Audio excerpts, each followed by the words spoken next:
ਪਿਆਰੇ ਬੱਚਿਓ, ਸਤਿ ਸ੍ਰੀ ਅਕਾਲ। ਅੱਜ ਬੇਟਾ ਆਪਾਂ ਆਪਣੀ ਪੰਜਾਬੀ ਦੀ ਪਾਠ ਪੁਸਤਕ ਪੰਜਾਬੀ ਵਿਆਕਰਨ ਅਤੇ ਲੇਖ ਰਚਨਾ ਵਿੱਚ ਦਰਜ ਮੁਹਾਵਰਿਆਂ ਬਾਰੇ ਗੱਲ ਕਰਾਂਗੇ।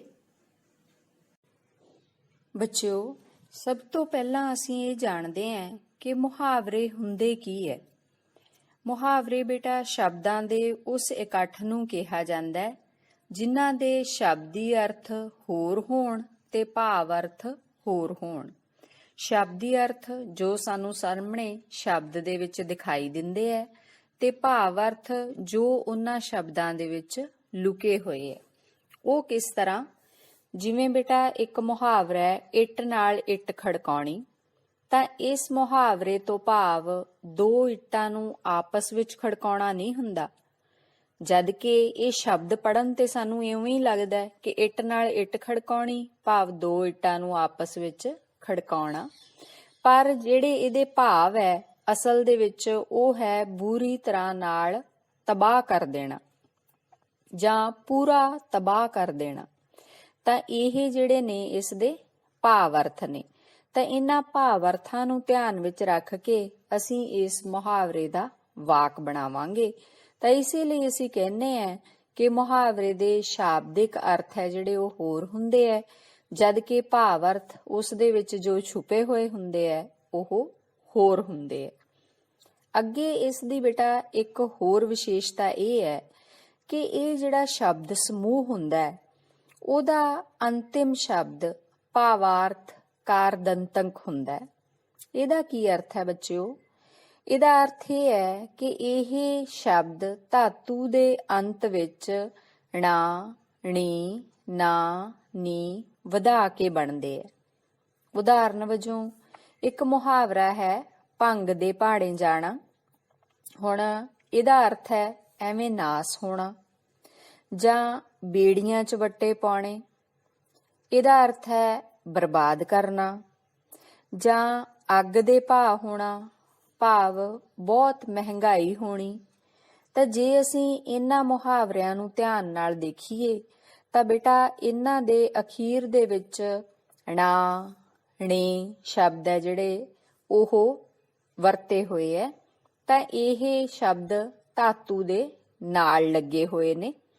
ਤਾਂ ਇਹ ਇਹਨਾਂ ਦੀ ਪਹਿਚਾਣ ਹੈ ਕਿ ਇਹ ਣਾ, ਣੇ, ਨਾ, ਨੀ ਜਿਹੜਾ ਵਧਾ ਕੇ ਨਵਾਂ ਸ਼ਬਦ ਹੈ ਜਿਹੜਾ ਉਹ ਬਣਦਾ, ਜਿਸ ਨੂੰ ਅਸੀਂ ਅਸਲ ਦੇ ਵਿੱਚ ਮੁਹਾਵਰੇ ਦੇ ਰੂਪ ਦੇ ਵਿੱਚ ਪਹਿਚਾਣਦੇ ਹਾਂ।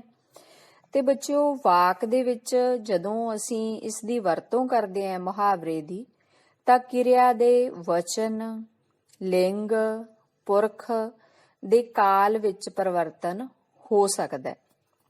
ਜਿਵੇਂ ਅੱਖ ਲੱਗਣੀ ਜਾਂ ਅੱਖ ਲੱਗੇਗੀ, ਤਾਂ ਇਹ ਅਰਥ ਜਿਹੜਾ ਉਹ ਵੀ ਇੱਕੋ ਹੀ ਹੈ, ਭਾਵ ਅਰਥ ਇਹਨਾਂ ਦੇ ਵਿੱਚ ਇੱਕੋ ਹੈ, ਪਰ ਥੋੜੇ ਜਿਹੇ ਸ਼ਬਦ ਦੇ ਵਿੱਚ ਬਦਲਾਵ ਹੈ। ਇਹ ਬਦਲਾਵ ਹੈ ਜਿਹੜਾ ਉਹ ਵਾਕ ਦੇ ਵਿੱਚ ਵਚਨ, ਲਿੰਗ, ਪੁਰਖ ਜਾਂ ਕਾਲ ਦੇ ਕਾਰਨ ਆ ਜਾਂਦਾ ਹੈ। ਤਾਂ ਬੱਚਿਓ, ਇਹ ਸਾਡੇ ਮੁਹਾਵਰੇ ਹੈ ਜਿਹੜੇ ਉਹਨਾਂ ਦੀ ਸਧਾਰਨ ਜਿਹੀ ਇੱਕ ਜਾਣ ਪਹਿਚਾਣ ਹੈ। ਮੁਹਾਵਰੇ ਬੇਟਾ ਇਹ ਕਿਸੇ ਭਾਸ਼ਾ ਦਾ ਗਹਿਣਾ ਹੁੰਦੇ ਹੈ। ਇਹਨਾਂ ਦੀ ਵਰਤੋਂ ਨਾਲ ਭਾਸ਼ਾ ਪ੍ਰਭਾਵਸ਼ਾਲੀ, ਰੌਚਕ ਤੇ ਸੰਖੇਪਤ ਭਰਪੂਰ ਬਣਦੀ ਹੈ। ਜਿਹੜਾ ਵਿਅਕਤੀ ਬਹੁਤ ਜ਼ਿਆਦਾ ਮੁਹਾਵਰਿਆਂ ਦੀ ਆਪਣੀ ਗੱਲਬਾਤ ਦੇ ਵਿੱਚ ਵਰਤੋਂ ਕਰਦਾ ਹੈ ਤਾਂ ਉਸ ਦੀ ਭਾਸ਼ਾ ਦਾ ਦੂਸਰੇ ਤੇ ਬਹੁਤ ਜ਼ਿਆਦਾ ਪ੍ਰਭਾਵ ਪੈਂਦਾ ਹੈ। ਲੋਕ ਬਹੁਤ ਦਿਲਚਸਪੀ ਦੇ ਨਾਲ ਉਸ ਦੀਆਂ ਗੱਲਾਂ ਸੁਣਦੇ ਹੈ ਤੇ ਉਹ ਬਹੁਤ ਥੋੜੇ ਸ਼ਬਦਾਂ ਦੇ ਵਿੱਚ ਬਹੁਤ ਵੱਡੀ ਗੱਲ ਕਹਿਣ ਦੀ ਸਮਰੱਥਾ ਰੱਖਦਾ ਹੈ। ਮੁਹਾਵਰੇ ਕਿਸੇ ਭਾਸ਼ਾ ਦੀ ਸੂਖਮਤਾ ਨੂੰ ਪ੍ਰਗਟ ਕਰਦੇ ਹੈ। ਮੁਹਾਵਰੇ ਕਿਸੇ ਬੋਲੀ ਦੀ ਸਮਰੱਥਾ ਹੁੰਦੇ ਹੈ। ਇਹਨਾਂ ਦਾ ਇੱਕ ਸਰੂਪ ਲੋਕ ਅਖਾਣ ਜਾਂ ਕਹਾਵਤਾਂ ਵੀ ਹੁੰਦਾ। ਮੁਹਾਵਰੇ ਤੇ ਅਖਾਣ ਕਿਸੇ ਵੀ ਕੌਮ ਦੇ ਸੱਭਿਆਚਾਰਕ ਵਿਰਸੇ ਨੂੰ ਇਸ ਤਰ੍ਹਾਂ ਸੂਤਰਿਤ ਢੰਗ ਨਾਲ ਸੰਭਾਲ ਕੇ ਰੱਖਦੇ ਹਨ ਜਿਵੇਂ ਕੁੱਜੇ ਵਿੱਚ ਸਮੁੰਦਰ ਬੰਦ ਕੀਤਾ ਗਿਆ ਹੋਵੇ। ਭਾਵ ਜੇ ਅਸੀਂ ਕੋਈ ਗੱਲ 5-7 ਸਤਰਾਂ ਦੇ ਵਿੱਚ ਆਪਣੀ ਦੂਸਰੇ ਨੂੰ ਸਮਝਾਉਣੇ ਹੈ ਜਾਂ ਦੂਸਰੇ ਦੇ ਸਾਹਮਣੇ ਰੱਖਦੇ ਹੈ। ਮੁਹਾਵਰਿਆਂ ਦੇ ਵਿੱਚ ਇਹ ਸਮਰੱਥਾ ਹੁੰਦੀ ਹੈ ਕਿ ਉਹ ਕੁਝ ਕੁ ਸ਼ਬਦਾਂ ਦੇ ਨਾਲ ਉਹੀ ਗੱਲ ਹੈ ਜਿਹੜੀ ਦੂਸਰੇ ਦੇ ਸਾਹਮਣੇ ਪੇਸ਼ ਕਰਨ ਦੇ ਵਿੱਚ ਸਾਡੀ ਮਦਦ ਕਰਦਾ ਹੈ। ਤਾਂ ਬੱਚਿਓ, ਇਹ ਜਿਹੜੇ ਮੁਹਾਵਰੇ ਹੈ ਇਹਨਾਂ ਦੀ ਵਰਤੋਂ ਉਹੀ ਵਿਅਕਤੀ ਕਰ ਸਕਦਾ ਹੈ ਜਿਸ ਦੀ ਆਪਣੀ ਭਾਸ਼ਾ ਤੇ ਪੂਰੀ ਪਕੜ ਹੋਵੇ ਜਾਂ ਆਪਣੀ ਭਾਸ਼ਾ ਦੀ ਪੂਰੀ ਸਮਝ ਹੋਵੇ। ਅਜਿਹਾ ਵਿਅਕਤੀ ਹਮੇਸ਼ਾ ਹੀ ਕਿਸੇ ਸਭਾ ਦੀ ਰੌਣਕ ਹੁੰਦਾ ਹੈ। ਉਸ ਦੀ ਗੈਰ ਮੌਜੂਦਗੀ ਨੂੰ ਹਮੇਸ਼ਾ ਯਾਦ ਕੀਤਾ ਜਾਂਦਾ ਹੈ। ਜੇਕਰ ਕਿਤੇ ਉਹ ਹਾਜ਼ਰ ਨਹੀਂ ਤਾਂ ਵੀ ਉਸ ਨੂੰ ਹਮੇਸ਼ਾ ਉੱਥੇ ਹਾਜ਼ਰ ਹੋਣ ਸੰਬੰਧੀ ਜਿਹੜੇ ਬਾਕੀ ਦੇ ਵਿਅਕਤੀ ਹੈ ਉਹ ਉਮੀਦ ਕਰਦੇ ਹੈ ਜਾਂ ਸੋਚਦੇ ਹੈ ਕਿ ਜੇ ਉਹ ਵਿਅਕਤੀ ਹੁੰਦਾ ਤਾਂ ਕਿੰਨੀ ਰੌਣਕ ਲੱਗਦੀ। ਤਾਂ ਇਹਦਾ ਕਾਰਨ ਇਹੀ ਹੈ ਕਿ ਉਸ ਵਿਅਕਤੀ ਦੀ ਭਾਸ਼ਾ ਦੀ ਸਮਰੱਥਾ ਬਹੁਤ ਚੰਗੀ ਹੁੰਦੀ ਹੈ ਤੇ ਉਹ ਆਪਣੀ ਭਾਸ਼ਾ ਦੇ ਵਿੱਚ ਜ਼ਰੂਰ ਹੀ ਮੁਹਾਵਰਿਆਂ ਦੀ ਬਹੁਤ ਜ਼ਿਆਦਾ ਵਰਤੋਂ ਕਰਦਾ ਹੈ। ਇਹ ਮੁਹਾਵਰੇ ਬੇਟਾ ਪੀੜ੍ਹੀ ਦਰ ਪੀੜ੍ਹੀ ਚੱਲੇ ਆਉਂਦੇ ਹੈ। ਇਹ ਕਿਸੇ ਕਵੀ ਜਾਂ ਲੇਖਕ ਦੀ ਰਚਨਾ ਨਹੀਂ ਹੁੰਦੇ। ਭਾਵ ਇਹਨਾਂ ਨੂੰ ਬਣਾਉਣ ਵਾਲਾ ਜਾਂ ਇਹਨਾਂ ਨੂੰ ਪੈਦਾ ਕਰਨ ਵਾਲਾ ਉਹ ਕੋਈ ਇੱਕ ਵਿਅਕਤੀ ਨਹੀਂ ਹੁੰਦਾ, ਕਿਉਂਕਿ ਇਹ ਪੀੜ੍ਹੀ ਦਰ ਪੀੜ੍ਹੀ ਤੁਰਦੇ ਆਉਂਦੇ ਹੈ, ਚੱਲਦੇ ਆਉਂਦੇ ਹੈ। ਅਸੀਂ ਆਪਣੇ ਬਜ਼ੁਰਗਾਂ ਤੋਂ ਮੁਹਾਵਰੇ ਹੈ ਜਿਹੜੇ ਉਹ ਸਿੱਖਦੇ ਹੈ, ਉਹਨਾਂ ਦੇ ਅਰਥ ਸਮਝਦੇ ਹੈ। ਸਾਡੇ ਤੋਂ ਸਾਡੀ ਆਉਣ ਵਾਲੀ ਪੀੜ੍ਹੀ ਹੈ ਜਿਹੜੀ ਉਹ ਇਹ ਮੁਹਾਵਰੇ ਸਿੱਖਦੀ ਹੈ। ਤਾਂ ਸਾਨੂੰ ਪਤਾ ਹੀ ਨਹੀਂ ਲੱਗਦਾ ਕਿ ਗੱਲਬਾਤ ਕਰਦੇ ਹੋਏ ਅਸੀਂ ਕਦੋਂ ਇਹਨਾਂ ਦੀ ਵਰਤੋਂ ਹੈ ਜਿਹੜੀ ਉਹ ਕਰਨ ਲੱਗ ਜਾਂਦੇ ਆ। ਜਿਹੜੀ ਭਾਸ਼ਾ ਦੇ ਵਿੱਚ ਮੁਹਾਵਰੇ ਘੱਟ ਵਰਤੇ ਜਾਂਦੇ ਆ ਉਹਨੂੰ ਬਹੁਤੀ ਅਮੀਰ ਭਾਸ਼ਾ ਨਹੀਂ ਮੰਨਿਆ ਜਾ ਸਕਦਾ। ਤਾਂ ਬੱਚਿਓ, ਇਹ ਆਮ ਲੋਕਾਂ ਦੇ ਮੂੰਹੋਂ ਸਹਿਜ ਸੁਭਾਅ ਨਿਕਲੇ ਹੋਏ ਸ਼ਬਦ ਹੁੰਦੇ ਆ ਜੋ ਹੌਲੀ-ਹੌਲੀ ਮੁਹਾਵਰਿਆਂ ਦਾ ਰੂਪ ਧਾਰਨ ਕਰ ਜਾਂਦੇ ਆ। ਜਦੋਂ ਅਸੀਂ ਕਿਸੇ ਨਾਲ ਗੱਲਬਾਤ ਕਰਦੇ ਹਾਂ ਅਕਸਰ ਹੀ ਮੁਹਾਵਰਿਆਂ ਦੀ ਵਰਤੋਂ ਕਰਦੇ ਹਾਂ, ਕਿਉਂਕਿ ਇਹ ਸਾਡੀ ਬੋਲਚਾਲ ਦੀ ਬੋਲੀ ਨੂੰ ਪ੍ਰਭਾਵਸ਼ਾਲੀ ਬਣਾਉਂਦੇ ਹੈ। ਤਾਂ ਬਹੁਤ ਸਾਰੇ ਮੁਹਾਵਰੇ ਆ ਜਿਹੜੇ ਅਸੀਂ ਛੋਟੀਆਂ ਜਮਾਤਾਂ ਤੋਂ ਹੀ ਆਪਣੀਆਂ ਪਾਠ ਪੁਸਤਕਾਂ ਦੇ ਵਿੱਚ ਪੜ੍ਹਨੇ ਸ਼ੁਰੂ ਕਰ ਦਿੰਦੇ ਹਾਂ। ਤਾਂ ਕਈ ਵਾਰ ਅਜਿਹਾ ਹੁੰਦਾ ਹੈ ਕਿ ਅਸੀਂ ਸਿਰਫ ਪ੍ਰੀਖਿਆ ਨੂੰ ਧਿਆਨ ਵਿੱਚ ਰੱਖ ਕੇ ਇਹਨਾਂ ਮੁਹਾਵਰਿਆਂ ਨੂੰ ਯਾਦ ਕਰ ਲੈਂਦੇ ਆ ਤੇ ਉਹਨਾਂ ਦਾ ਇੱਕ ਵਾਕ ਹੈ ਜਿਹੜਾ ਉਹ ਨੰਬਰ ਲੈਣ ਲਈ ਯਾਦ ਕਰ ਲੈਂਦੇ ਆ, ਪਰੰਤੂ ਅਜਿਹਾ ਨਹੀਂ ਕਰਨਾ ਚਾਹੀਦਾ। ਮੁਹਾਵਰੇ ਨੂੰ ਚੰਗੀ ਤਰ੍ਹਾਂ ਨਾਲ ਸਮਝਣਾ ਚਾਹੀਦਾ, ਉਸ ਦੇ ਅਰਥ ਸਮਝ ਕੇ ਫਿਰ ਸਾਡੇ ਵਿੱਚ ਇਹ ਸਮਰੱਥਾ ਪੈਦਾ ਹੋ ਜਾਣੀ ਚਾਹੀਦੀ ਹੈ ਕਿ ਅਸੀਂ ਉਸ ਦੀ ਵਰਤੋਂ ਆਪਣੀ ਗੱਲਬਾਤ ਦੇ ਸਮੇਂ ਜਾਂ ਲਿਖਤ ਦੇ ਵਿੱਚ ਕਿਤੇ ਵੀ ਕਰ ਲਈਏ। ਜੇ ਅਸੀਂ ਕੋਈ ਲੇਖ ਲਿਖਣ ਲੱਗੇ ਹਾਂ, ਕੋਈ ਅਸੀਂ ਕਹਾਣੀ ਲਿਖਣ ਲੱਗੇ ਹਾਂ, ਕੋਈ ਵੀ ਅਸੀਂ ਰਚਨਾ ਹੈ ਜਿਹੜੀ ਪੰਜਾਬੀ ਦੇ ਵਿੱਚ ਕਰ ਰਹੇ ਹਾਂ, ਤਾਂ ਉੱਥੇ ਇਹ ਮੁਹਾਵਰਿਆਂ ਦੀ ਵਰਤੋਂ ਅਸੀਂ ਆਰਾਮ ਦੇ ਨਾਲ ਕਰ ਸਕਦੇ ਹਾਂ। ਜੇਕਰ ਤੁਸੀਂ ਸਟੇਜ ਤੇ ਖੜ ਕੇ ਕੁਝ ਬੋਲਦੇ ਹੋ, ਕਿਸੇ ਭਾਸ਼ਣ ਦੇ ਵਿੱਚ, ਕਿਸੇ ਮੁਕਾਬਲੇ ਦੇ ਵਿੱਚ ਭਾਗ ਲੈਂਦੇ ਹੋ, ਤਾਂ ਉੱਥੇ ਇਹ ਮੁਹਾਵਰੇ ਤੁਹਾਡੀ ਬਹੁਤ ਜ਼ਿਆਦਾ ਮਦਦ ਕਰਦੇ ਹੈ। ਤੁਹਾਡੀ ਜਿਹੜੀ ਰਚਨਾ ਹੁੰਦੀ ਹੈ ਉਹ ਦਰਸ਼ਕਾਂ ਨੂੰ ਜਾਂ ਸਰੋਤਿਆਂ ਨੂੰ ਕੀਲ ਕੇ ਰੱਖਦੀ ਹੈ ਜੇਕਰ ਤੁਸੀਂ ਮੁਹਾਵਰਿਆਂ ਦੀ ਢੁਕਵੀਂ ਵਰਤੋਂ ਕਰਦੇ ਹੋ। ਤਾਂ ਇਸ ਲਈ ਬੱਚਿਓ, ਜਦੋਂ ਵੀ ਅਸੀਂ ਬੋਲਚਾਲ ਜਾਂ ਲਿਖਤ ਨੂੰ ਪ੍ਰਭਾਵਸ਼ਾਲੀ ਬਣਾਉਣ ਬਾਰੇ ਸੋਚਦੇ ਹਾਂ ਤਾਂ ਮੁਹਾਵਰਿਆਂ ਨੂੰ ਅੱਖੋਂ ਓਹਲੇ ਨਹੀਂ ਕੀਤਾ ਜਾ ਸਕਦਾ। ਮੁਹਾਵਰਿਆਂ ਦੀ ਵਰਤੋਂ ਹੈ ਜਿਹੜੀ ਉਹ ਸਾਡੇ ਸ਼ਬਦਾਂ ਨੂੰ ਬਹੁਤ ਜ਼ਿਆਦਾ ਸੁੰਦਰ ਬਣਾ ਦਿੰਦੀ ਹੈ। ਤਾਂ ਅਸੀਂ ਜਿੰਨੇ ਵੀ ਮੁਹਾਵਰੇ ਆਪਣੀ ਪਾਠ ਪੁਸਤਕ ਵਿੱਚ ਜਿਹੜੇ ਸ਼ਾਮਿਲ ਨੇ, ਜਦੋਂ ਉਹਨਾਂ ਨੂੰ ਪੜ੍ਹਾਂਗੇ, ਸਮਝਾਂਗੇ, ਤਾਂ ਹਮੇਸ਼ਾ ਸਾਡਾ ਯਤਨ ਹੈ ਜਿਹੜਾ ਉਹ ਇਹ ਹੋਣਾ ਚਾਹੀਦਾ ਹੈ ਕਿ ਅਸੀਂ ਇਹਨਾਂ ਦੀ ਵਰਤੋਂ ਆਪਣੀ ਬੋਲਚਾਲ ਦੇ ਵਿੱਚ ਜਾਂ ਆਪਣੀ ਲਿਖਤ ਦੇ ਵਿੱਚ ਕਿਸੇ ਵੇਲੇ ਵੀ ਕਰ ਸਕਦੇ ਹਾਂ। ਤੁਹਾਡੀ ਪਾਠ ਪੁਸਤਕ ਵਿੱਚ ਸ਼ਾਮਿਲ ਅੱਜ ਅਸੀਂ 1 ਤੋਂ ਲੈ ਕੇ 10 ਤੱਕ ਮੁਹਾਵਰਿਆਂ ਬਾਰੇ ਗੱਲ ਕਰਨੀ ਹੈ। ਪਹਿਲਾ ਮੁਹਾਵਰਾ ਹੈ ਬੇਟਾ ਉਸਤਾਦੀ ਕਰਨੀ। ਉਸਤਾਦੀ ਕਰਨੀ ਦਾ ਅਰਥ ਹੈ ਚਲਾਕੀ ਕਰਨੀ। ਤਾਂ ਇਹਦਾ ਵਾਕ ਹੈ, ਸਾਨੂੰ ਕਦੇ ਵੀ ਸਾਊ ਲੋਕਾਂ ਨਾਲ ਉਸਤਾਦੀ ਨਹੀਂ ਕਰਨੀ ਚਾਹੀਦੀ। ਤਾਂ ਜ਼ਰੂਰੀ ਨਹੀਂ ਕਿ ਤੁਸੀਂ ਇਹੀ ਵਾਕ ਬਣਾਉਣਾ, ਹੋਰ ਬਹੁਤ ਸਾਰੇ ਵਾਕ ਹੈ ਜਿਹੜੇ ਉਹ ਤੁਸੀਂ ਬਣਾ ਸਕਦੇ ਹੋ। ਪਰ ਉਹਦੇ ਵਿੱਚ ਇੱਕ ਗੱਲ ਇਹੀ ਧਿਆਨ ਦੇ ਵਿੱਚ ਰੱਖਣੀ ਹੈ ਕਿ ਮੁਹਾਵਰੇ ਦੀ ਅਸੀਂ ਵਰਤੋਂ ਕਰਨੀ ਹੈ ਵਿੱਚ ਵਾਕ ਦੇ। ਦੂਸਰਾ ਇਹ ਹੈ ਕਿ ਉਹ ਵਰਤੋਂ ਢੁਕਵੀਂ ਹੋਣੀ ਚਾਹੀਦੀ ਹੈ।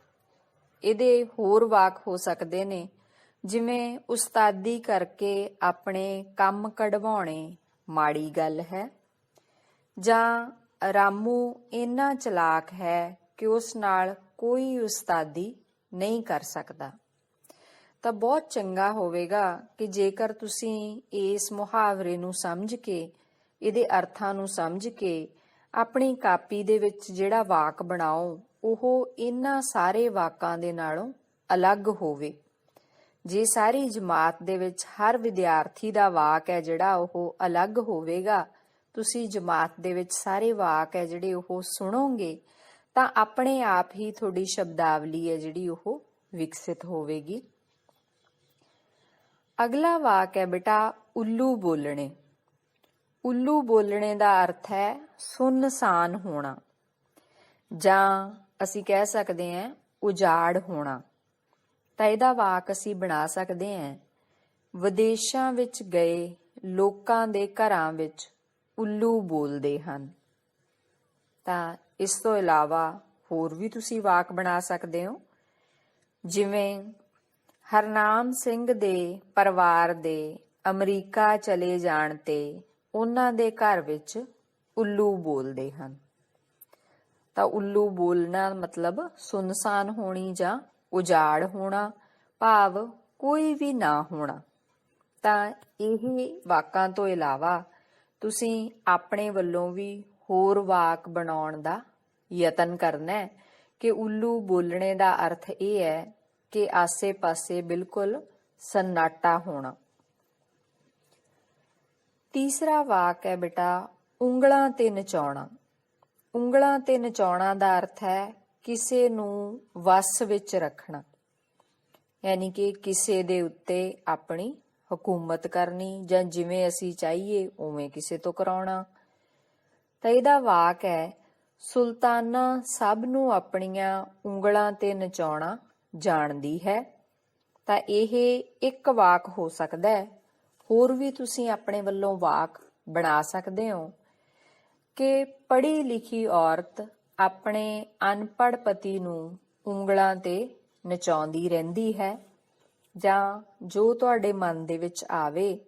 ਤੁਸੀਂ ਆਪਣੀ ਪ੍ਰਗਟਾਵਾ ਹੈ ਜਿਹੜਾ ਉਹ ਆਪਣੀ ਸ਼ਬਦਾਵਲੀ ਦਾ ਕਰਨਾ ਹੋਵੇ ਤਾਂ ਇਹਨਾਂ ਦੋਨਾਂ ਵਾਕਾਂ ਤੋਂ ਇਲਾਵਾ ਕੋਈ ਹੋਰ ਵਾਕ ਆਪਣੇ ਵੱਲੋਂ ਬਣਾ ਸਕਦੇ ਹੋ। ਉਸ ਤੋਂ ਅੱਗੇ ਹੈ ਬੇਟਾ ਉੱਚਾ ਨੀਵਾਂ ਬੋਲਣਾ। ਉੱਚਾ ਨੀਵਾਂ ਦਾ ਬੋਲਣਾ ਦਾ ਮਤਲਬ ਹੈ ਨਿਰਾਦਰ ਕਰਨਾ, ਜਾਂ ਕਿਸੇ ਨੂੰ ਬੋਲ ਕਬੋਲ ਬੋਲਣੇ ਜਾਂ ਮਾੜਾ ਬੋਲਣਾ।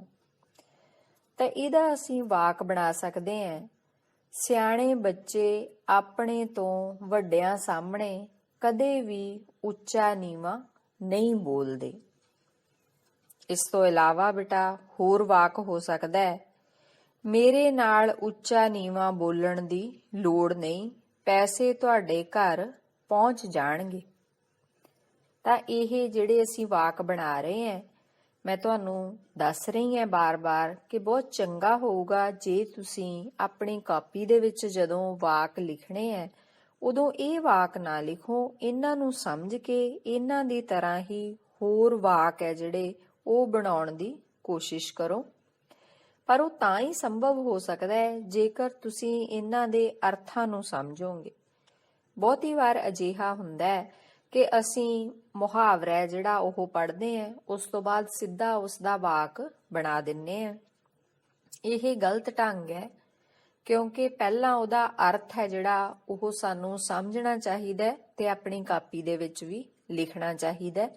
ਜੇ ਸਾਨੂੰ ਇੱਕ ਵਾਰ ਅਰਥ ਸਮਝ ਆ ਗਿਆ ਤਾਂ ਵਾਕ ਬਣਾਉਣਾ ਬੱਚਿਓ ਕੋਈ ਵੱਡੀ ਗੱਲ ਨਹੀਂ ਹੁੰਦੀ। ਅਗਲਾ ਮੁਹਾਵਰਾ ਹੈ ਉੱਲੂ ਸਿੱਧਾ ਕਰਨਾ। ਤਾਂ ਉੱਲੂ ਸਿੱਧਾ ਕਰਨਾ ਦਾ ਅਰਥ ਹੈ ਮਤਲਬ ਕੱਢਣਾ, ਤਾਂ ਇਹਦਾ ਅਸੀਂ ਵਾਕ ਬਣਾ ਸਕਦੇ ਹਾਂ, ਸਵਾਰਥੀ ਲੋਕ ਆਪਣਾ ਉੱਲੂ ਸਿੱਧਾ ਕਰਕੇ ਤੁਰਦੇ ਬਣਦੇ ਹਨ। ਭਾਵ ਸਵਾਰਥੀ ਲੋਕ ਹੈ ਜਿਹੜੇ ਉਹ ਆਪਣਾ ਮਤਲਬ ਕੱਢ ਕੇ ਚਲੇ ਜਾਂਦੇ ਨੇ। ਜਾਂ ਇਹਦਾ ਅਸੀਂ ਹੋਰ ਵਾਕ ਬਣਾ ਸਕਦੇ ਹਾਂ ਕਿ ਸਵਾਰਥੀ ਮਿੱਤਰ ਆਪਣਾ ਉੱਲੂ ਸਿੱਧਾ ਕਰਕੇ ਪੱਤਰਾਵਾਚ ਜਾਂਦੇ ਹਨ।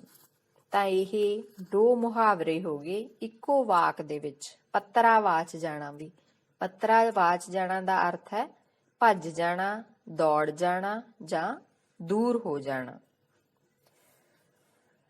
ਅਗਲਾ ਵਾਕ ਹੈ ਬੇਟਾ ਉਗ ਸੁਗ ਨਾ ਮਿਲਣਾ। ਉਗ ਸੁਗ ਨਾ ਮਿਲਣਾ ਦਾ ਅਰਥ ਹੈ ਪਤਾ ਨਾ ਲੱਗਣਾ। ਗਿਆਨ ਸਿੰਘ ਦੇ ਗੁਆਚੇ ਹੋਏ ਪੁੱਤਰ ਦੀ ਅਜੇ ਤੱਕ ਕੋਈ ਉਗ ਸੁਗ ਨਹੀਂ ਮਿਲੀ। ਭਾਵ ਉਹਦਾ ਕੁਝ ਵੀ ਹਜੇ ਤੱਕ ਪਤਾ ਨਹੀਂ ਲੱਗਿਆ। ਤਾਂ ਅਸੀਂ ਹੋਰ ਇਸ ਦਾ ਵਾਕ ਹੈ ਜਿਹੜਾ ਉਹ ਵੀ ਬਣਾ ਸਕਦੇ ਹਾਂ ਕਿ ਕੱਲ ਖੇਡਦਿਆਂ ਹੋਇਆਂ ਮੇਰੀ ਕੀਮਤੀ ਘੜੀ ਗਵਾਚ ਗਈ, ਜਿਸ ਦੀ ਮੈਨੂੰ ਹਲੇ ਤੱਕ ਕੋਈ ਉਗ ਸੁਗ ਨਹੀਂ ਮਿਲੀ। ਜਾਂ ਪੁਲਿਸ ਨੇ ਰਾਮ ਦੇ ਭਰਾ ਨੂੰ ਲੱਭਣ ਲਈ ਭਰਪੂਰ ਉਪਰਾਲੇ ਕੀਤੇ, ਪਰ ਉਸ ਦੀ ਕੋਈ ਉਗ ਸੁਗ ਨਹੀਂ ਮਿਲੀ। ਅਗਲਾ ਵਾਕ ਹੈ ਬੱਚਿਓ 19-21 ਦਾ ਫਰਕ ਹੋਣਾ। 19-21 ਦਾ ਫਰਕ ਹੋਣਾ ਦਾ ਅਰਥ ਹੈ ਬਹੁਤ ਥੋੜਾ ਫਰਕ ਹੋਣਾ। ਤਾਂ ਇਹਦਾ ਅਸੀਂ ਵਾਕ ਬਣਾ ਸਕਦੇ ਹਾਂ ਕਿ ਅਜੀਤ ਅਤੇ ਉਸਦੇ ਚਾਚੇ ਦੇ ਲੜਕੇ ਹਰਜੀਤ ਦੀ ਉਮਰ ਵਿੱਚ 19-21 ਦਾ ਹੀ ਫਰਕ ਹੈ। ਤਾਂ 19-21 ਦਾ ਫਰਕ ਬਿਲਕੁਲ ਮਾਮੂਲੀ ਫਰਕ ਦੇ ਇਹ ਅਰਥ ਨੂੰ ਧਿਆਨ ਵਿੱਚ ਰੱਖ ਕੇ ਫੇਰ ਹੀ ਅਸੀਂ ਵਾਕ ਬਣਾਉਣਾ ਹੈ। ਹੋਰ ਵਾਕ ਹੋ ਸਕਦਾ ਹੈ ਅੰਬਰ ਤੇ ਮਨੀ ਬੇਸ਼ੱਕ ਜੋੜੀਆਂ ਭੈਣਾਂ ਹਨ, ਪਰ ਉਹਨਾਂ ਦੇ ਸੁਭਾਅ 'ਚ 19-21 ਦਾ ਫਰਕ ਤਾਂ ਹੈ। ਭਾਵ ਬਹੁਤ ਹੀ ਥੋੜਾ ਫਰਕ ਹੈ। ਜਾਂ ਦੋਹਾਂ ਭਰਾਵਾਂ ਦੀ ਸ਼ਕਲ ਵਿੱਚ 19-21 ਦਾ ਫਰਕ ਹੀ ਹੈ। ਅਗਲਾ ਵਾਕ ਹੈ ਬੇਟਾ ਮੁਹਾਵਰਾ ਜਿਹੜਾ ਹੈ ਉਹ ਹੈ ਉਸਲ ਵੱਟੇ ਭੰਨਣੇ। ਉਸਲ ਵੱਟੇ ਭੰਨਣੇ ਦਾ ਅਰਥ ਹੈ ਸੁਸਤੀ ਵਿੱਚ ਪਾਸੇ ਮਾਰਨੇ। ਤਾਂ ਇਹਦਾ ਅਸੀਂ ਵਾਕ ਬਣਾ ਸਕਦੇ ਹਾਂ ਰਾਜੂ ਐਵੇਂ ਉਸਲ ਵੱਟੇ ਨਾ ਭੰਨੀ ਜਾ, ਛੇਤੀ ਕੰਮ ਕਰ। ਤਾਂ ਬੱਚਿਓ ਇਹ ਉਸਲ ਵੱਟੇ ਭੰਨਣੇ ਦਾ ਅਰਥ ਪਾਸੇ ਮਾਰਨਾ ਹੁੰਦਾ ਹੈ, ਜਿਹਦੇ ਅਸੀਂ ਹੋਰ ਵਾਕ ਬਣਾ ਸਕਦੇ ਹਾਂ ਜਿਵੇਂ ਬੁਖਾਰ ਕਾਰਨ ਮੈਂ ਸਾਰੀ ਰਾਤ ਉਸਲ ਵੱਟੇ ਭੰਨਦਿਆਂ ਹੀ ਬਿਤਾਈ ਹੈ। ਭਾਵ ਇੱਧਰ ਉੱਧਰ ਪਾਸੇ ਮਾਰਦਿਆਂ ਹੀ ਬਿਤਾਈ ਹੈ। ਤਾਂ ਇਸੇ ਤਰ੍ਹਾਂ ਦਾ ਹੋਰ ਕੋਈ ਵਾਕ ਵੀ ਤੁਸੀਂ ਬਣਾ ਸਕਦੇ ਹੋ। ਅਗਲਾ ਮੁਹਾਵਰਾ ਹੈ ਅਸਮਾਨ ਸਿਰ ਤੇ ਚੁੱਕਣਾ। ਅਸਮਾਨ ਸਿਰ ਤੇ ਚੁੱਕਣਾ ਦਾ ਅਰਥ ਹੈ ਬਹੁਤ ਰੌਲਾ ਪਾਉਣਾ। ਅਧਿਆਪਕ ਦੇ ਬਾਹਰ ਜਾਂਦਿਆਂ ਹੀ ਵਿਦਿਆਰਥੀਆਂ ਨੇ ਅਸਮਾਨ ਸਿਰ ਤੇ ਚੁੱਕ ਲਿਆ। ਭਾਵ ਉਹਨਾਂ ਨੇ ਬਹੁਤ ਰੌਲਾ ਪਾਇਆ।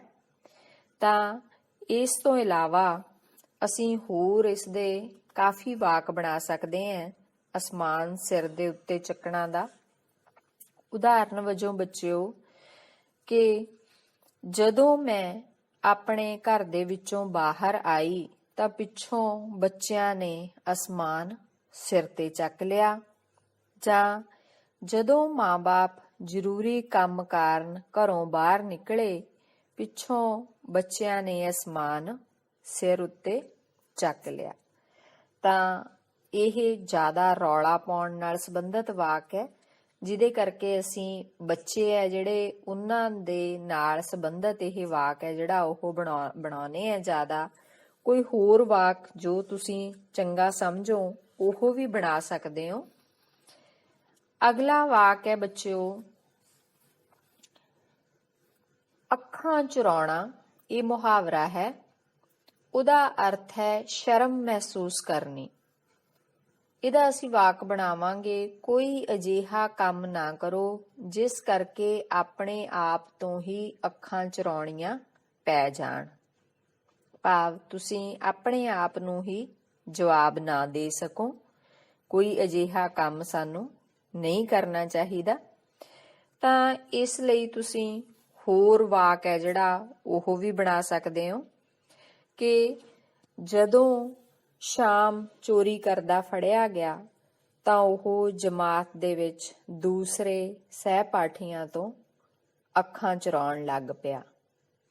ਤਾਂ ਇਹ ਬੱਚਿਓ ਸਾਡੇ 1 ਤੋਂ ਲੈ ਕੇ 10 ਤੱਕ ਮੁਹਾਵਰੇ ਸੀ। ਇਹਨਾਂ ਦੇ ਮੈਂ ਤੁਹਾਨੂੰ ਅਰਥ ਸਪਸ਼ਟ ਕੀਤੇ। ਉਹਦੇ ਨਾਲ ਇੱਕ ਵਾਕ ਦੇ 2 ਜਾਂ 3 ਵਾਕ ਬਣਾ ਕੇ ਤੁਹਾਨੂੰ ਦੱਸੇ, ਜਿਸ ਦੇ ਨਾਲ ਤੁਹਾਡੀ ਮੁਹਾਵਰੇ ਤੇ ਪਕੜ ਹੈ ਜਿਹੜੀ ਉਹ ਵੱਧ ਸਕਦੀ ਹੈ। ਮੁਹਾਵਰਾ 1 ਤੇ ਜੇ ਅਸੀਂ 2-3 ਵਾਕ ਇਸ ਤਰ੍ਹਾਂ ਨਾਲ ਸਮਝਾਂਗੇ ਤਾਂ ਆਪਣੇ ਆਪ ਆਪਣੇ ਵੱਲੋਂ ਹੋਰ ਵਾਕ ਹੈ ਜਿਹੜੇ ਉਹ ਵੀ ਬਣਾ ਸਕਦੇ ਹਾਂ।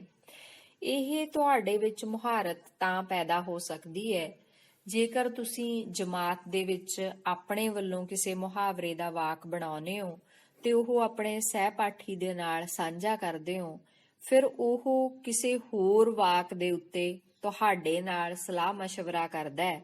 ਤਾਂ ਇਸ ਤਰ੍ਹਾਂ ਵਿਚਾਰ ਵਟਾਂਦਰਾ ਕਰਕੇ ਤੁਸੀਂ ਜਦੋਂ ਵਾਕ ਬਣਾਉਂਦੇ ਹੋ ਤਾਂ ਤੁਸੀਂ ਆਪਣੇ ਅਧਿਆਪਕ ਨੂੰ ਵੀ ਇਹ ਵਾਕ ਸਾਰੇ ਸੁਣਾਉਂਦੇ ਹੋ। ਉਹਨਾਂ ਤੋਂ ਤੁਸੀਂ ਕੋਈ ਕਮੀ ਪੇਸ਼ੀ ਜਾਂ ਕੋਈ ਗਲਤੀ ਹੋਵੇ ਉਹ ਦਰੁਸਤ ਕਰਵਾ ਕੇ ਫਿਰ ਉਸ ਨੂੰ ਆਪਣੀ ਕਾਪੀ ਦੇ ਵਿੱਚ ਲਿਖਦੇ ਹੋ।